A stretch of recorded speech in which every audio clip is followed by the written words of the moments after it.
Alright, what am I starting with? Actually, I'll start with an intro. Yeah, start with the intro. Okay guys, welcome to the video. We're going to be chatting a little bit about the insights I've experienced working with a mentor one-on-one. In this case, it's Pierre. And if you're in a group, you know who we're talking about, obviously.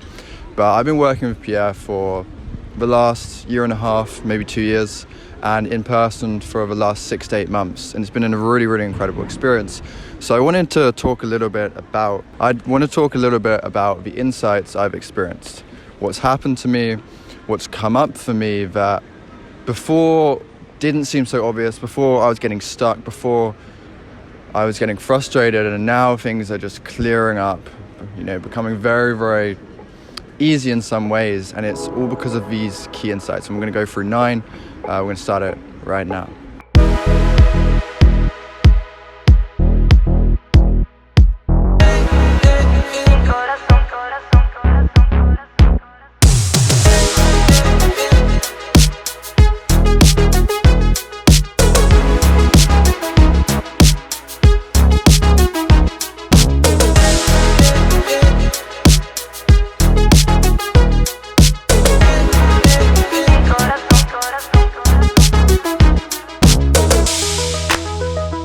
So the first insight is to understand that relaxation is relaxation of the mind. The body, it can be in different states, and we can relax the body. We can make sure that we feel a little bit better, a little bit looser, and that's great. But we're never going to get to a point where that's always fully relaxed. The key is not having aversion when different sensations arise. When a bit of tension arises in the body, that's okay. The problem is we create stories around it. Maybe you have a tiny little bit of anxiety. Maybe you haven't gone and met someone in a week or 2 weeks. You're like a little bit stifled. That's okay. But the real underlying lack of relaxation comes from when we have aversion to the body's natural sensations. When we experience a little bit of tension, maybe in a heart or where we're moving, these natural sensations that arise, we then create stories. We go, oh, I'm anxious because of this, and that go, and I can't talk to that person, I can't say that to that person because of this feelings. We give it a story because we don't just see it and experience the sensation for what it is. It's just a little bit of tension. That's okay. I can relax it, I can relax my mind in the process. But really, we're relaxing the aversion to this sensation, and when you relax that, you're relaxed underneath the surface, you're relaxed underneath the sensations, and that's real power, because then you're always relaxed, then you're always in state, then you're always able to meet people, able to be free, because you're not relying on the body always being in sync with the way you want to feel, because it's not always going to feel that way. Sometimes you wake up and you're super tired, you have had 4 hours sleep, and you're not ready to film a video in front of all these random people in Budapest. Maybe you're a little bit tired and your brain's just not in the right place, but because you're relaxed underneath that in the mind, you can let go of the aversion and you can allow the chips to fall where they may, and whatever happens, but you're not at the mercy of what your body is doing. So the second insight, and this is a very important one, is that the reality of what we offer as men is true depth. Before, maybe it's been financial, maybe it's been more materialistic things, but nowadays that is not the case. Nowadays we can offer something far greater and far more powerful, and this is the most important to beautiful, extremely attractive women. And one of my experiences was with a beautiful girl. She was renowned for her beauty and doing competitions and this kind of stuff. Amazing girl that I got to spend some really, really lovely time with. And what I really noticed was that she was abundant in surface level suitors and surface level validation. It was experienced from men and from women. Often women, it came with a lot of jealousy, but it was always the surface level validation. She knew that she was the shit. However, what she was really missing was that depth. And there was this underlying sadness that came with that, where she would walk into a room and wonder, do people even like me for me? Do they actually want the experience of who I am, or are they just going along with me because I have this surface level thing, this commodity of attraction? And when you start to realize that, and when you start to realize that she has this in abundance, this surface level validation, you start to realize that what you can really offer is depth. What you can really offer is underneath that. If you're playing on these games with a validation game with someone who's beautiful and got unlimited validation, you're going to lose. You're going to get in the way, and you're not going to develop some real connection. The way you develop real connection, the way you develop a real relationship is through depth. You come in with authenticity.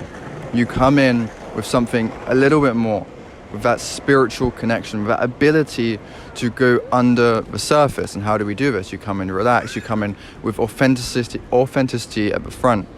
And you really must make standards for yourself that attraction and beauty is not the only thing you're looking for. It should be a factor, but it shouldn't be everything you're looking for. And if you really set the standard for yourself as a man, but I'm here to meet a woman, I really want to feel her, all of her, and go deep, and really choose who I'm dating, choose who I'm seeing for more than just looks, you'll attract the really highest level of beautiful women, because you're understanding what you offer as a man. You're understanding what you offer to the most attractive women who are starved of depth and who only have this surface level validation, which isn't much in the long run, especially when you've experienced it your whole life. Right, now the third insight is a little similar to the second, this understanding of depth, but it's a little further. And it's stripping away that need for validation within yourself. This can be difficult, but it's very important to unplug from that validation, specifically when you're in a conversation with someone who's very beautiful. Because if you're looking and seeking for that, they like me, they dislike me, they like me, they dislike me, you're constantly in a rope where you're always reacting to the external. And the real key to abundance and to meet beautiful women and to go and have that depth is to let go of this need for their approval, for something out here to mean I am enough, for something out here to validate me. And it's once you let go of that validation, which starts off as conscious and then becomes unconscious, when you integrate it, when it becomes a part of your personality, when you do this, going into a conversation with beautiful women isn't this validation game. It's not, what can I do to attract her? How can I change my personality to attract her? How can I do this? What do I need to do in this situation, right? It's not a mind game. You get out of the loop, you get out of that. Instead, it's, how can I be extremely authentic, relaxed, because I'm not seeking validation? And if we connect, because we might not, she might not be right for me, and that's completely fine, how can I take this further? And when you shift the paradigm from how can I feel more validation and just being sold on her because she's beautiful, and replacing it with, all right, she's beautiful, that's the first step, she's amazing, I think she's got a cool energy, let's go and say hi. But let's remove the barriers of connection, of seeking something from her, seeking validation from her. And let's just go on with, how can we connect? How can we meet? How can I be really authentic here? So that everyone has a positive experience in the long run. If you go on with that, I 100% believe you will not fail, because there is nothing to fail. The goal is how authentic can you be, how relaxed you can be, how can you bring positivity to everyone in the interaction. It's not, how can I get her? Because when you do that, you're always putting the validation up here. You're always sold. Even if you're playing games like, oh, I'm not sold already, you are. Because the game is, how can I da-da-da with her? How can I whatever? Have a relationship with her, sleep with her, whatever. The game is already, how can I do certain things to have a result with her? So you are already sold. You are already just going into the action and to do everything you can to get her. You have to let go of that. You have to go in for something more. You have to really strip away that need to just be liked by a beautiful girl, and instead let go and come for connection, come for something more, because then she'll feel that depth and she'll really be able to relate to you like anyone else. And once you realize this, once you just come into interactions with this, you realize there's so much less you need to do. You don't need to do the fancy games, you don't need to do all these tricks, you don't need to play this validation game, because you're already enough. Because by removing the barrier and removing the need and unplugging from validation, you become enough. What was getting in the way was this feeling like I had to do A, B, and C to be attractive. The reality was, she just wants to meet a guy who's on her level. And a guy who's on her level isn't trying to do a technique, isn't trying to say a certain word so that it triggers attraction. A guy who's on her level doesn't feel that need to begin with, because he understands she's just a girl. She might be cool, we might have a beautiful connection, but I don't know yet. I don't know who she is. I've not even met her, so I'm not sold yet. but it has to be more than just some conscious thing of I'm going to use the mentality that I'm not sold yet to get her, because then you're just doing it as another technique. The real key is just to go into these interactions, let go of that need for validation as much as you can, doing deep meditation while you're doing this, and to realize and have this insight for yourself that you do not need that validation. You do not need these beautiful girls to make you feel enough. You're already there, and it doesn't matter how many beautiful girls you have in your life. It will not matter in the long run. But once you do that, you'll go in because it will be a desire for connection that we all want, that we all need. And when you come from that place, you'll truly have unplugged from validation and be the right type of person to have these girls in your life long term.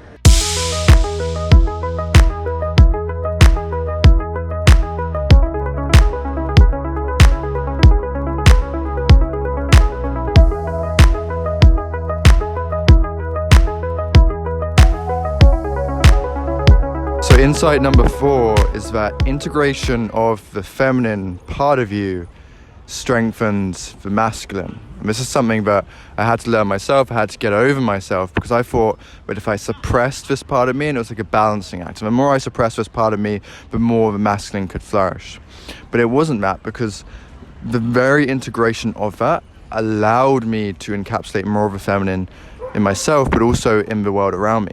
I could allow for women with more feminine energy. I could allow for a crazier life because my masculine was strengthened through this. And this is the biggest thing that most guys don't realize, is that you grow both of them, but they're separate but also symbiotic, in that when you grow one, the other grows as well. It's a symbiotic growth, and that's what's so beautiful and important about this, because the more you can allow, think of a Russell Brand, right, who you wouldn't necessarily consider super masculine, but is also extremely attractive to women.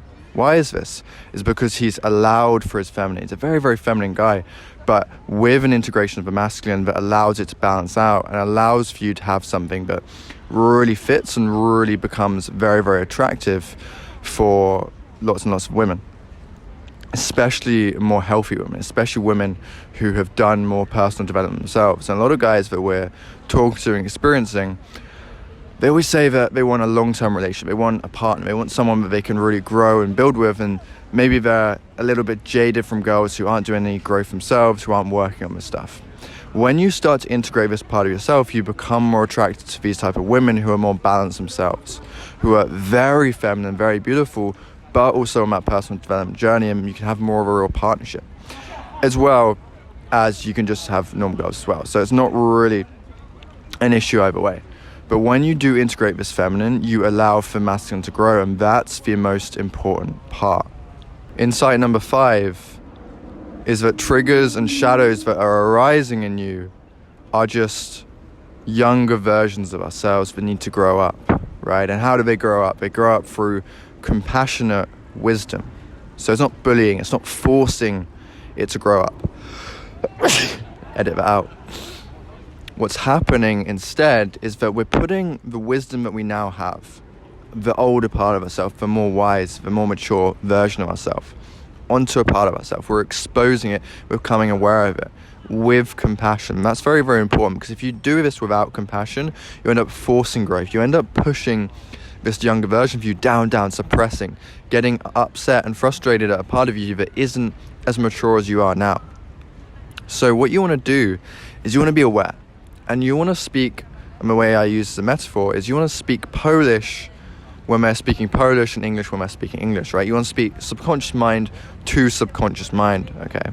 And this means that if you're trying to be super logical, super conscious, you don't get the answers you want, you don't get to allow this to grow up. All we want to do is you want to speak Polish to Polish, we want to speak subconscious mind to subconscious mind. And what can that mean? Well, I'm going to ask myself questions, ask this part of myself questions. What, how, where, anything that promotes a question and promotes real opening up of awareness within this part of myself. And I'm going to feel it and allow this to process.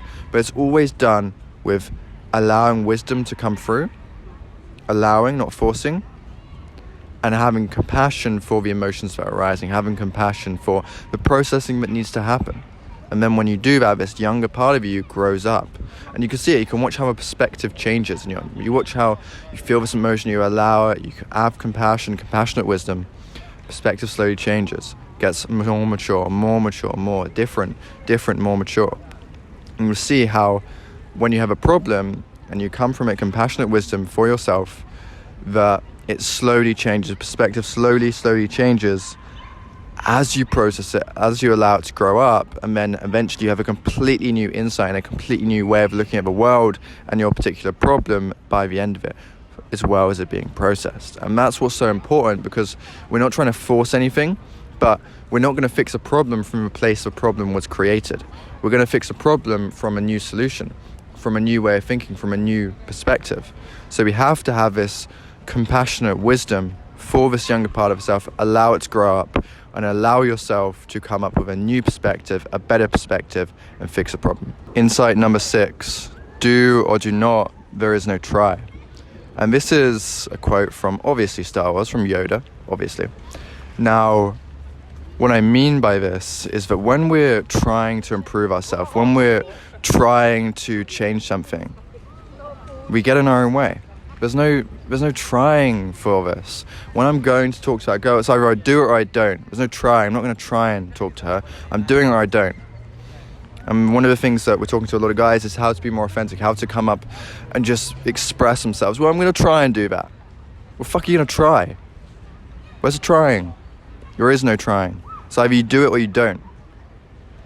And this is something that I'm talking more to the subconscious mind here, because you're like, yeah, consciously I'm doing it, but and you're trying, you're forcing. It's just doing it or you don't. It's just being yourself or not being yourself. Just talking to her or not talking to her. There's no trying. And when you come from this place, you really allow yourself to just go in with full commitment, full conviction, full authenticity. Even now, at the start, and you can allow yourself to be imperfect. Doing or do not does not mean perfect. It just means doing it, not trying. I'm not going to try and do it. I'm just going to do it. And even as I'm filming this video, the insight that we just filmed like a few seconds ago, it was kind of bad, but I just did it anyway.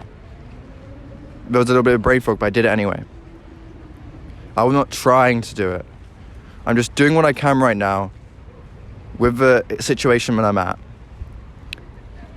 And whether let the chips fall where they may. And that's it. And when you come from that place, you'll find that you'll come with more conviction, more authenticity, and your interactions with women won't be I'm trying to get her to like me. It'll be, I was myself or I wasn't. She liked me or she didn't. It's binary. There's no grey area there. And that's really how you express yourself extremely authentically. It's the only way to express yourself extremely authentically.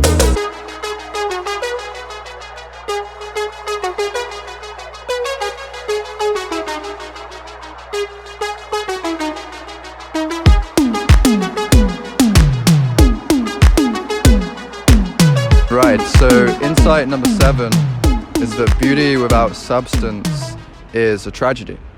Now, originally I put it as beauty without substance, but I think I want to change it to hotness without substance, because I don't think someone can really be beautiful if they haven't got the right personality, the right elegance and grace that comes with that. And we've all seen it where someone is hot, but they're not beautiful. And you can see that. There's a difference, and it's very, very subtle, and it goes with personality, it goes for an energetic view. And this has been happening to me where I've been meeting girls where I'm like, wow, you're really, really attractive, but there's just something missing. There's something not there. And when I've spent some real time with them, I've noticed that I had to let them go. And this is the first time I've done that, where I've been like, oh, well, she is beautiful, but she genuinely isn't the right kind of person for me. She isn't the right kind of person to fit into my life, and she does have some serious flaws. They might be a little bit entitled, they might be a certain way that means that they just create more issues in my life than they bring in value-wise. And that's very important. It's a really good point to get to, but you need abundance to get there. You need to have other women in your life that you're speaking to and meeting to really be able to set these boundaries. Because if you only have one girl in your life, you're always going to have that halo effect, where you're like, oh, well, yeah, she said this and did this, but, you know, I really like her. And it's just because of scarcity that we always put them on that pedestal. We always put them, all their good kind of things on in a favorable way, and all their bad we kind of just dismiss, and we let go of that. And it's really important to have real boundaries around women and to really understand, what is it that I want? Is it just beauty? Because if it is, then okay, have your fun, have a short relationship, that's fine. But you also need chemistry, you also need compatibility to really make it work. Otherwise, in the long run, it's going to be difficult, it's going to be draining on you, it's going to lead to suffering in your life. And at the end of the day, why do we do this? Why do we put all this effort in to meet beautiful women? It's because you want to have a better life. It's because you want to have the amazing feminine energy that comes with that. You want to have that beautiful experience where you wake up and she's just gorgeous, and maybe she's making you a coffee and she's being just absolutely delightful and beautiful in every single way, the way she dances, the way she moves. You want to be able to experience that. And you can't experience that with a girl who just doesn't have it, who may be attractive and hot, but doesn't have the real grace, the real personality to make it beautiful for you. And we all have different interpretations of this. So compassion is the real key, and this is insight number 8. Compassion is the real key to getting out of your head, to letting go of insecurities, because you'll realize that not only do other people not care about you, but they're stuck in their head worrying, what does this person think? What are they going to say about me? When you approach or when you meet someone new, they're not thinking, oh, look at this person. Oh, look so down on them. Usually they're a little bit insecure themselves. They're a little bit intimidated. That could be why you get blown out sometimes. What you've got to understand is that everyone is in this insecure place a lot of the time, especially beautiful women. And when you hang around with them more, you'll see that more and more and more. Even models, in fact, more often than not, because they're surrounded by other models, other beautiful women, they're even more in their heads, they're even more in anxiety and fear and insecurity. And having compassion for this and everyone you see gets you out of your head, because suddenly you're not the only person relating with this issue. And in fact, you'll realize that people really want you to succeed. When you come from a genuine space, this is something I've been experiencing more with rejection recently, where even when I'm getting rejected, I'm holding it where I want them to genuinely have a beautiful experience the rest of the day, because I'm genuinely compassionate for it. It doesn't matter if I spoke to them, they just don't want to have a coffee with me, or maybe they're married, or they've got a boyfriend. That's been happening recently. I keep fucking talking to married girls by accident.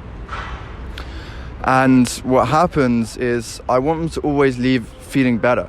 I want them to leave with a smile on their face. And when you come from that place, real compassion, real love for everyone you're meeting, you'll find that they always want you to do well. They're always like, I really hope you meet someone great. And you can see that in their smile even if they don't say it.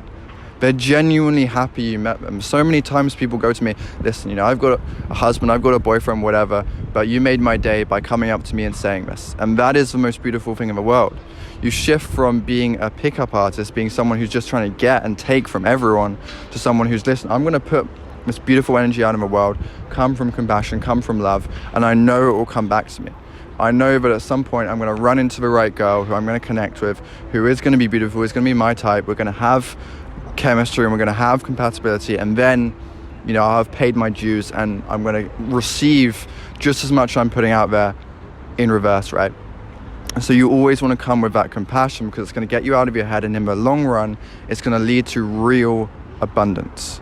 The final insight number 9 came from me when a friend was asking me what to do with his ex, right?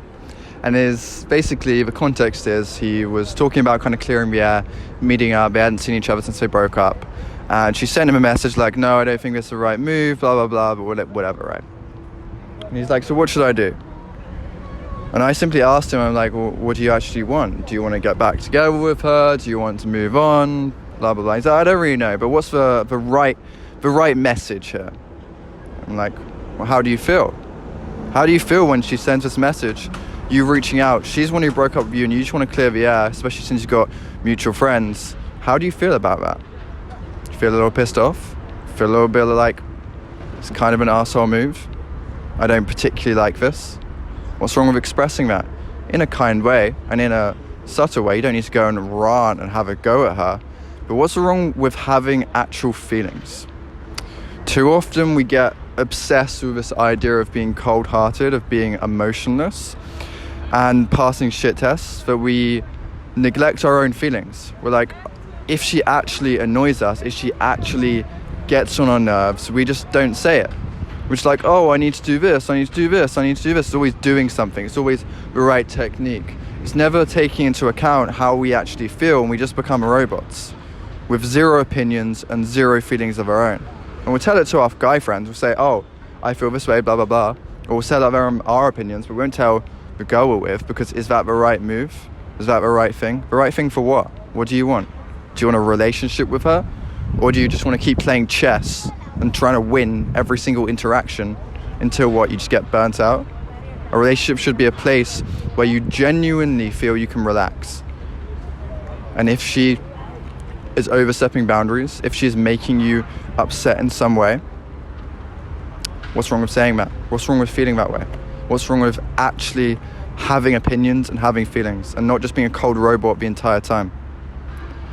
And this is what I wanted to get across to him, because he had neglected this in the case of trying to be right, of trying to do the right text, of always trying to be perfect. And that's what it always comes down to, always trying to be perfect. What's the perfect thing? What would the perfect man do? You're not fucking perfect. I'm not perfect. Aaron behind the camera's not perfect. So let go of that. Because you're going into a relationship, you're not going into a negotiation. Alright, thanks for watching, guys. Today we went through 9 important insights that were very, very valuable to me. Now the key for you now isn't just listening to this, making it a theoretical thing, but actually really thinking and really understanding this takes action and really putting in the work to see the same insights that I've been kind of having from doing the work with Pierre and from watching Pierre. And it came through deep meditation. It came through putting myself out there, meeting amazing women. And it came for deep therapy work as well. You want to use each 3 capacities to allow for these insights to unfold for you. Because there's a difference between knowing and understanding. And you really want to get to understanding, because that will allow you to integrate this into your personality. It's not just, oh, I've got some nice information, but really, do I understand this? And if not, what do I need to do to get there so that I can really see this? We've given you a map, but the map is not the territory. The point is now, go and explore yourself. Go and see if this is true. It might not be. Who am I to say? It's my insights. I'm not right. I'm not always perfect. So go and explore yourself. The map is not the territory. It's now your time to explore. Go and enjoy it. Go and try this out for yourself.